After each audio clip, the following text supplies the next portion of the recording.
بسم اللہ الرحمن الرحیم۔ حضرت ابراہیم علیہ السلام اگرچہ فلسطین میں ٹھہرے تھے مگر برابر مکہ میں ہاجرہ اور حضرت اسماعیل علیہ السلام کو دیکھنے آتے رہتے تھے۔ اسی بیچ ابراہیم علیہ السلام کو اللہ کا حکم ہوا کہ اللہ کے کعبے کی تعمیر کرو۔ حضرت ابراہیم علیہ السلام نے حضرت اسماعیل علیہ السلام سے ذکر کیا اور دونوں باپ بیٹے اللہ کے گھر کی تعمیر شروع کر دی۔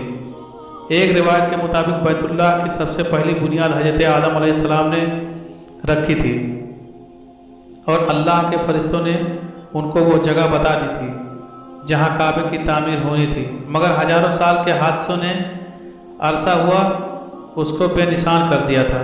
البتہ اب بھی وہ ایک ٹیلا یا ابھری ہوئی زمین کی شکل میں موجود تھا۔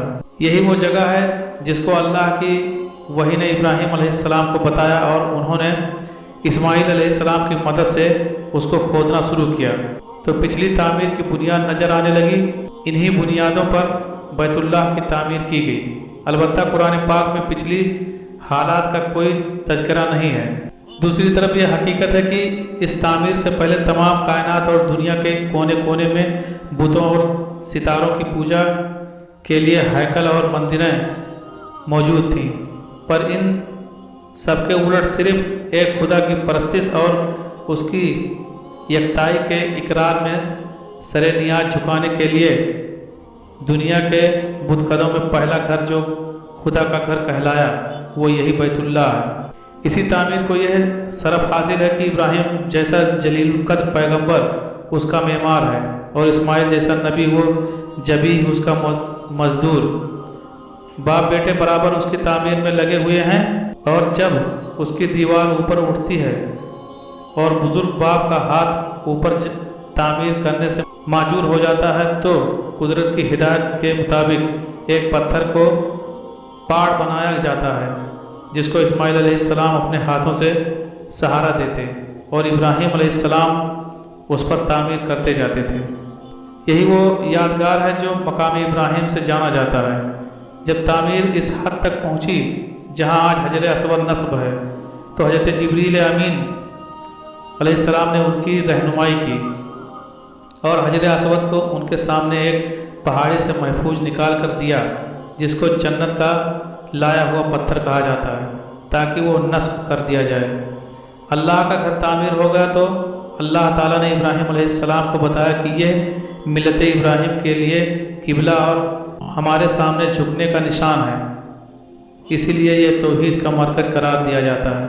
تب ابراہیم و اسماعیل علیہ السلام نے دعا مانگی کہ اللہ ان کو اور ان کی ذریت کو نماز اور زکوٰۃ قائم کرنے کی ہدایت دے اور استقامت برتے اور ان کے لیے پھلوں میووں اور رزقوں میں برکت دے اور دنیا کے کونے کونے میں بسنے والے گروہ میں سے ہدایت پائے ہوئے گروہ کو اس طرف متوجہ کریں کہ وہ دور دور سے آئیں اور حج کے مناسک ادا کریں اور ہدایت و رشد کے اس مرکز میں جمع ہو کر اپنی زندگی کی سعادتوں سے دامن بھریں۔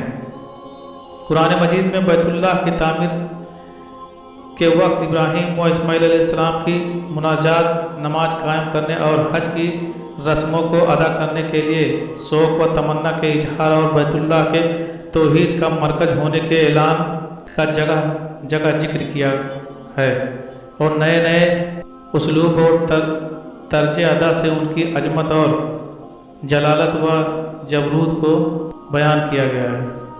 حضرت اسماعیل علیہ السلام کا ذکر قرآن مجید میں کئی بار ہوا ہے۔ سورہ مریم میں ان کے نام کے ساتھ ان کے اوصاف جمیلہ کا بھی ذکر کیا گیا ہے۔ حضرت اسماعیل علیہ السلام کی عمر جب 136 سال کی ہوئی تو ان کا انتقال ہو گیا۔ تاریخ روایت کے مطابق حضرت اسماعیل علیہ السلام کی وفات فلسطین میں ہوئی اور فلسطین ہی میں ان کی قبر بنی۔ عرب تاریخ میں ماہروں کے مطابق وہ اور ان کی والدہ ہاجرہ بیت اللہ کے قریب حرم کے اندر دفن ہیں۔ واللہ عالم ثواب۔ تورات کے بیان کے مطابق جب ابراہیم علیہ السلام کی عمر 99 سال ہوئی اور حضرت اسماعیل علیہ السلام 13 سال تو اللہ تعالیٰ کا حکم آیا کہ ختنہ کرو۔ ابراہیم علیہ السلام نے حکم کی تعمیل میں پہلے اپنی کی اور اس کے بعد اسماعیل علیہ السلام اور تمام خانزادوں